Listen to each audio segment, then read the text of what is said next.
Hello students, welcome to Utkarsh classes. मेरा नाम है doctor Raunak Barmera, your biology mentor. बच्चों, आज की संजीवनी सीरीज के अंदर हम लोग एक बहुत ही महत्वपूर्ण टॉपिक को डिस्कस करने वाले हैं, जिसका नाम है कार्डियक साइकिल।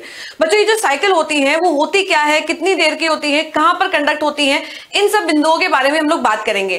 तो आप लोगों को जब मैंने कार्डियोलॉजी या हम लोगों ने हार्ट की फिजियोलॉजी भी पढ़ी थी, तो आपको पता है कि हार्ट जो है वो बीट करता है, हार्ट बीट करता है। और कितना बीट करता है, तो हमें पता है कि एक मिनट के अंदर 72 टाइम्स हार्ट जो है वो बीट करता है। तो कार्डियक साइकिल क्या है? कार्डियक साइकिल वह साइकिल है जिसमें हार्ट के इवेंट्स के बारे में बात करते हैं कि एक हार्ट बीट के अंदर कौन कौन से इवेंट्स जो है वो देखने को मिल रहे हैं। तो अगर मैं ये कह रही हूं कि एक मिनट के अंदर 72 टाइम्स हार्ट बीट करता है, इसका मतलब ये हुआ कि एक मिनट के अंदर 72 कार्डियक साइकिल्स ऑपरेट होती हैं। तो एक कार्डियक साइकिल को कितना टाइम लगता है? तो कैलकुलेशन अगर हम लोग करें तो इसका कैलकुलेशन जो है वो आ जाता है 0.8 सेकेंड। और अभी मैं आप लोगों को बताऊंगी कि 0.8 सेकेंड के अंदर कितने सारे इवेंट्स जो हैं वो एक साथ में देखने को मिलते हैं। बट इस साइकिल को डिस्कस करने से पहले दो टर्मिनोलॉजीज को समझना जरूरी है। पहला शब्द आ जाता है सिस्टोल। सिस्टोल का मतलब होता है कॉन्ट्रैक्शन यानी कि संकुचन, और दूसरा वर्ड आ जाता है डायस्टोल। डायस्टोल का मतलब होता है शिथिलन यानी कि रिलैक्सेशन। तो दोनों ही टर्म्स जो हैं वो याद रखना है कि डायस्टोल का मतलब क्या होता है और सिस्टोल का मतलब क्या होता है। चलो बच्चों, बात करते हैं अब हम लोग कार्डियक साइकिल की। तो यहां पर देखना, just a second friends, circular एक डायग्राम हम लोग ड्रॉ करेंगे। और हमें पता है कि कार्डियक साइकिल को दर्शाने के लिए सर्कुलर डायग्राम तो बच्चों ड्रॉ करना ही पड़ेगा। तो जल्दी से यहां पर मेरे साथ में एक सर्कल ड्रॉ कर लीजिए और उसके बाद में हम इसे डिवाइड कर देते हैं कितने पोर्शंस के अंदर? तो 3 पोर्शंस के अंदर। पहला वाला जो पार्ट आ जाता है वो होता है बच्चों यहां पर एट्रियल सिस्टोल। इसे क्या कहा जाता है? एट्रियल सिस्टोल कहा जाता है। अब जैसा कि यहां पर वर्ड से पता चल रहा है, एट्रियल सिस्टोल मतलब हार्ट के जो एट्रियम चैम्बर्स हैं उनके अंदर कॉन्ट्रैक्शन होता है। एट्रियम से होकर के ब्लड कहां पर चला जाता है? वेंट्रिकल्स के अंदर चला जाता है। तो सबसे पहली बात कि इसके अंदर क्या हो रहा है बच्चों? एट्रियम्स का कॉन्ट्रैक्शन हो रहा है, यानी कि एट्रियम्स जो हैं वो संकुचित हो रहे हैं। साथ ही साथ कितना समय लगता है, तो ध्यान देना बच्चों, यहां पर इसका समय जो होता है वो होता है 0.1 सेकेंड। क्या होता है इस दौरान? तो जब बच्चों एट्रियम से होकर के रक्त वेंट्रिकल्स के अंदर जाएगा, उस समय पर दोनों चैम्बर्स के बीच में जो वॉल पाए जाते हैं, जो गेट पाए जाते हैं, वो खुल जाने चाहिए। और उन गेट्स को कहा जाता है एवी वॉल्व। क्या कहा जाता है? एवी वॉल्व कहा जाता है। तो इस कंडीशन के अंदर एवी वॉल्व जो होते हैं वो ओपन होते हैं। और हमें पता है कि दोनों चैम्बर्स के बीच में जो वॉल होते हैं वो 2 प्रकार के होते हैं। कौन से होते हैं? तो पहला होता है ट्राइकस्पिड वॉल्व। पहला कौन सा होता है बच्चों? ट्राइकस्पिड वॉल्व होता है। दूसरा कौन सा होता है? तो दूसरा होता है बाइकस्पिड वॉल्व। तो दोनों ही वॉल्स जो होते हैं वो ओपन होते हैं, हमें ये याद रखना है इंपॉर्टेंटली। दूसरी चीज बच्चों यहां पर ध्यान देना कि जैसे ही एट्रियम का कॉन्ट्रैक्शन खत्म हो जाता है, सारा के सारा ब्लड जो है वो वेंट्रिकल के अंदर चला गया है, उस समय पर ये गेट जो है वो बंद होने चाहिए ताकि वापस से ब्लड जो है वो पीछे की तरफ नहीं जाए। तो जैसे ही एट्रियल सिस्टोल यहां पर खत्म होता है, यानी कि इस पॉइंट पर, इस समय पर एवी वॉल्व जो होते हैं वो बंद हो जाते हैं, वो क्लोज हो जाते हैं। और गेट खुलने की कभी आवाज नहीं आती है, गेट बंद होने की हमेशा आवाज आती है। तो जब यहां पर ये गेट बंद होते हैं तो उस समय पर बच्चों पहला साउंड जो है वो सुनने को मिलता है और उसे कहा जाता है लब। उस साउंड को क्या कहा जाता है? लब कहा जाता है। सेकेंड फेज की अगर मैं बात करूं तो सेकेंड फेज यहां पर जो आता है वो होता है वेंट्रिकुलर सिस्टोल।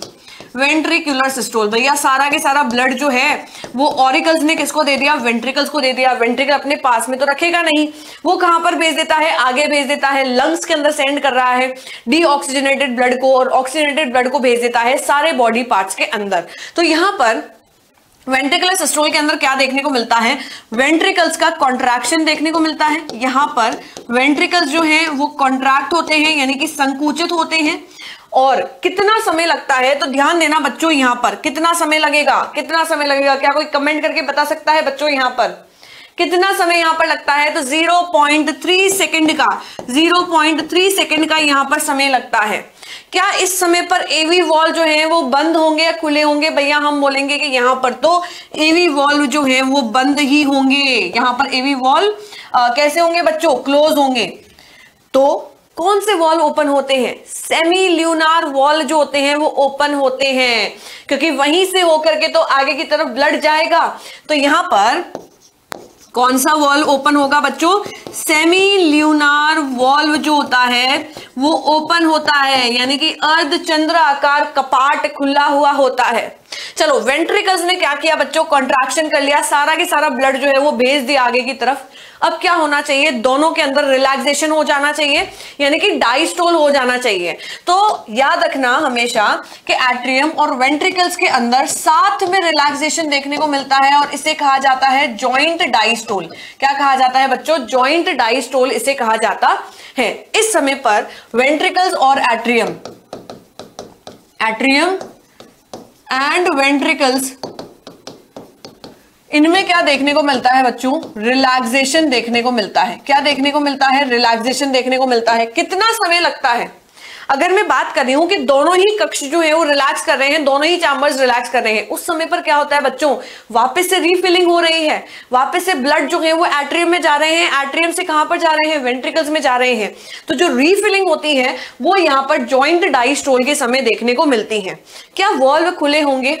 यहां पर जैसे ही वेंट्रिकल्स कॉन्ट्रैक्ट कर देते हैं, आगे ब्लड भेज देते हैं, यहां पर गेट जो है वो बंद हो जाते हैं, सेमी ल्यूनार वॉल क्लोज हो जाते हैं। और जैसे मैंने बताया था कि यहां पर गेट बंद होने की आवाज आती है, तो सेमी ल्यूनार वॉल जब बंद होंगे, जब बंद होते हैं बच्चों, उस समय पर दूसरा साउंड सुनने को मिलता है जिसे कहा जाता है डब। जिसे क्या कहा जाता है?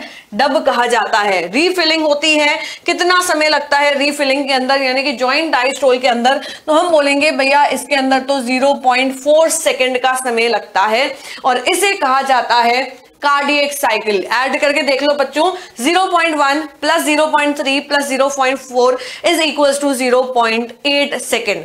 तो ये सब महत्वपूर्ण बातें हैं किसको लेकर के बेटा? कार्डियक साइकिल को लेकर के, जिसे हमें ध्यान में रखना है। अब अगर हम लोग बात करें यहां पर, जैसा कि आपको पता है गणतंत्र दिवस आ रहा है और ये पर्व जो है वो बहुत ही ज्यादा इंपॉर्टेंट होता है, क्योंकि हम एक राष्ट्र को बिलोंग करते हैं और ये राष्ट्र जो है वो आपसे और हमसे है। हम मिल करके इस राष्ट्र को मजबूत बनाना चाहते हैं। शिक्षा के क्षेत्र के अंदर हम लोग और ज्यादा तरक्की करना चाहते हैं और उसके लिए एक कदम जो है वो उठाता है उत्कर्ष। उत्कर्ष जो है वो इस गणतंत्र दिवस के उपलक्ष्य में आप लोगों के लिए लेकर के आया है तिरंगा महोत्सव, जो चलने वाला है 23 जनवरी से लेकर के 28 जनवरी तक। और मैं आपको बता दूं बच्चों कि इस ऑफर के अंदर आप लोगों को अप टू 90% तक का डिस्काउंट मिलेगा। साथ ही साथ 3 महीने की एक्स्ट्रा कोर्स वैलिडिटी मिल रही है। अगर आप लोगों ने ऑलरेडी कोर्स परचेस कर रखा है तो आप लोगों को 10% तक का एक्स्ट्रा डिस्काउंट भी मिलने वाला है। क्या करना है आप लोगों को? उत्कर्ष ऐप डाउनलोड करना है और वहां पर जाकर के बीएससी नर्सिंग एंट्रेंस एग्जाम के ऑनलाइन कोर्सेज को आप लोग परचेस कर सकते हैं। अगर मैं पर्टिकुलर कोर्स की बात करूं, आरोग्य RUHS 2025 वाले बैच की, जो कि टारगेट बैच है, डायरेक्ट फ्रॉम द स्टूडियो चलने वाला है, उन जो बच्चे प्राइम कोर्स को परचेस करते हैं उनके लिए प्राइस जो है, ऑफर प्राइस वो रहने वाली है 1300। जो बच्चे स्टैंडर्ड कोर्स को परचेस करते हैं उनके लिए ऑफर प्राइस जो है वो 800 रहने वाली है। अब अगर मैं बात करूं उन स्टूडेंट्स की जो एम्स को टारगेट कर रहे हैं बीएससी नर्सिंग के लिए, तो बच्चों आरोग्य एम्स 2025 का जो बैच है, टारगेट बैच जो डायरेक्टली स्टूडियो से चलने वाला है, उनमें प्राइम कोर्स के लिए ऑफर प्राइस जो है वो 1400 रहने वाली है। स्टैंडर्ड के लिए जो ऑफर प्राइस है वो 900 रहने वाली है। तो अगर आप लोग एम्स को टारगेट कर रहे हैं तो इस कोर्स के अंदर आप लोग अपने आप को एनरोल कर सकते हैं। यूपी वाले बच्चों को तो बिल्कुल भी नहीं भूल सकते हैं। तो अगर आप लोग यूपी सीनेट की प्रिपरेशन कर रहे हैं तो जो प्राइम कोर्स है उसकी प्राइस रहने वाली है 1700 और जो स्टैंडर्ड कोर्स है उसकी प्राइस रहने वाली है 1200। तो ये तीनों ही जो है वो आप लोगों के लिए ऑफर है। और साथ ही साथ यहां पर अगर हम लोग देखें, आरोग्य BSc nursing entrance examination 2025 target batch जो स्टूडियो से चलने वाला है, क्या क्या फीचर्स मिलने वाले हैं आप लोगों को, मतलब स्टैंडर्ड कोर्स के अंदर और प्राइम कोर्स के अंदर क्या अंतर है, तो इसके बारे में भी हम लोग बात कर लेते हैं। सबसे पहले फीचर की अगर मैं बात करूं, लाइव एंड रिकॉर्डेड लेक्चर जो स्टैंडर्ड कोर्स में भी रहने वाला है और प्राइम कोर्स में भी रहने वाला है। डीपीपी और क्लास की पीडीएफ जो आप लोगों को मिलती है वो दोनों ही कोर्सेज के अंदर अवेलेबल रहेगी। वीकली टेस्ट, आप लोगों को पता होगा कि जैसे ही टॉपिक खत्म होता है तो वीकली टेस्ट कंडक्ट होता है बच्चों, तो दोनों ही कोर्सेज के अंदर ये वीकली टेस्ट जो है वो रहने वाला है। डिफरेंसेस जो है बच्चों यहां पर आता है, अगर आप लोगों को कहीं पर भी डाउट आता है कोई भी टॉपिक के अंदर, अगर आप लोगों ने स्टैंडर्ड कोर्स को परचेस कर रखा है तो उसके अंदर आप लोग 3 दिन में पर 3 डेज आप लोग अपना डाउट जो है वो पूछ सकते हैं। और पर प्राइम कोर्स वाले जो हैं वो अनलिमिटेड अपने डाउट जो है वो पूछ सकते हैं। मतलब स्टैंडर्ड वाले तो एक दिन में सिर्फ 3 ही डाउट पूछ सकते हैं और प्राइम वाले स्टूडेंट्स के लिए अनलिमिटेड डाउट आस्किंग जो है वो रहने वाला है। नेक्स्ट फीचर को भी देख लेते हैं, टेस्ट क्रिएट करना सेम डे, कि अगर स्टैंडर्ड कोर्स है तो उसमें एक दिन में 3 बार ये ऑप्शन जो है वो फीचर जो है आप लोग कर सकते हो, बट प्राइम वालों के लिए अनलिमिटेड रहने वाला है। टेस्ट सीरीज की अगर मैं बात करूं तो स्टैंडर्ड वालों के लिए टेस्ट सीरीज नहीं रहने वाली है, बट प्राइम कोर्स के अंदर जिस किसी बच्चे ने इनरोल किया है तो उनके लिए टेस्ट सीरीज रहने वाली है। और साथ ही साथ एमसीक्यू बैच जो जल्द स्टार्ट होने वाला है वो स्टैंडर्ड कोर्स के अंदर आप लोगों को नहीं मिलेगा, बट हाँ प्राइम कोर्स के अंदर आप लोगों को टेस्ट सीरीज और एमसीक्यू बैच दोनों ही मिलने वाला है। तो अगर मैं बात करूं बच्चों यहां पर टेस्ट सीरीज की, तो टेस्ट सीरीज जो होती है वो बहुत ही ज्यादा इंपॉर्टेंस रखती हैं, क्योंकि आप लोग तैयारी तो कर लेते हैं बट अपने आप को जज करने के लिए कि हम लोग कहां पर स्टैंड कर रहे हैं उसके लिए आप लोगों को टेस्ट सीरीज जरूर ज्वाइन करनी चाहिए। तो यहां पर ध्यान देना बच्चा, प्री नर्सिंग टेस्ट सीरीज जो है वो चारों ही कोर्सेज के लिए अवेलेबल है। अगर मैं बात करूं एम्स 2025 बीएससी के लिए तो उसके लिए ऑफर प्राइस जो है वो रहने वाली है 200 की टेस्ट सीरीज के लिए। आरयूएचएस 2025 के बीएससी को जो टारगेट कर रहे हैं स्टूडेंट्स उनके लिए टेस्ट सीरीज जो है वो 150 ऑफर प्राइस में रहने वाली है। यूपी सीनेट वाले जो बच्चे हैं उनके लिए जो टेस्ट सीरीज की प्राइस है वो 250 अराउंड रहने वाली है, 250 रहने वाली है। और एम्स पैरामेडिकल 2025 को जो टारगेट कर रहे हैं उनके लिए ऑफर प्राइस जो है वो 200 रहने वाली है। तो आज ही अपनी तैयारी को दमदार करने के लिए, मजबूत करने के लिए आप लोगों को उत्कर्ष ऐप डाउनलोड करना है और बीएससी नर्सिंग एंट्रेंस एग्जामिनेशन के कोर्सेज के अंदर अपने आप को एनरोल करना है। Thank you.